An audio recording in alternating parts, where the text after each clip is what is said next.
Hey guys, what's up? In this tutorial we're going to teach you how you can fix the emails not being sent or emails being queued issue and problem on Gmail in 2026. So let us get started. So guys, if you have been experiencing this issue in the mobile app or mobile version of Gmail, for example on your Android or iOS, you can fix this issue or problem by simply working on your account synchronization settings on your mobile device. However, if you have been experiencing this in the web version of Gmail, for example via Google Chrome, there are a couple of solutions you may apply here to fix this issue, guys. So let us start with option number one. And option number one would be to check how much space you have still left or available in your inbox storage on Gmail. Here, to do that, navigate to your inbox in the web version of Gmail.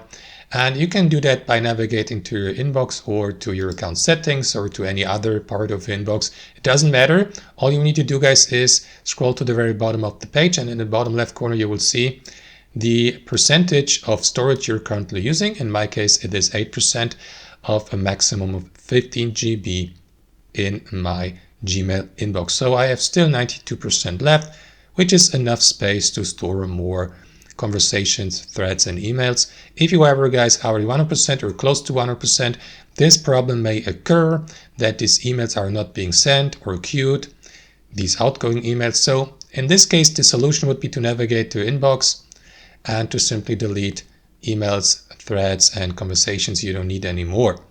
So that's option number one. Option number two would be to check if you have accidentally blocked the given user or recipient's email address here on Gmail, and that may cause this issue. So to check that, guys, navigate to your account settings. To do that, click into that gear icon in the top right on Gmail inbox, click into see all settings here, and next navigate from the general tab to filters and blocked addresses.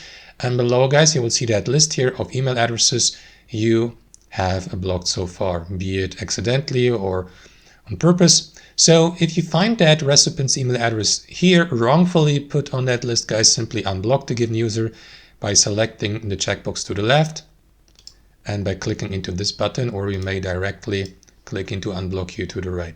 So that's option number two. Option number three would be to check if you haven't accidentally installed, for example, extensions from the Google Web Store. Here on Google Chrome, for instance, that may be blocking emails, outgoing emails, for example, to specific addresses. To check these extensions, guys, click into that button here in the top right corner on Google Chrome and check if you haven't installed any extensions that may be causing this issue. Like, I don't know if that's one here. I've been using that extension, but it may help to, for example, click into these three dots and either remove the given extension or simply disable it in your managed extension management center temporarily and check if that has fixed the issue and if you can now send emails to the given recipient or address. If that hasn't fixed the issue, guys, there's also option number four, and that would be to simply delete a part of your browsing data on Google Chrome, specifically your cached images and files. To do that here in Google Chrome, what you will need to do is click into these three dots in the top right and click into delete browsing data, or alternatively use the shortcut Ctrl+Shift+Delete. That is going to redirect you to this window here inside your privacy and security settings on Google Chrome. And here, guys, simply make sure that you select this part of your browsing data, cached images and files, with the associated MB size below. Selecting these other parts or items or elements of your browsing data is optional. You can do that if you like. You don't have to do that, of course. It's not mandatory. Just make sure that you select this element here, confirm by clicking into delete from this device. Also make sure that you select all browsing data and not only from the last hour or last week to delete basically your cached images and files from your browser. After that, navigate back to your inbox. Refresh if needed and see if the problem has been fixed. And please let us know in the comments down below, guys, if it did for you. Thanks for watching and have a fantastic day.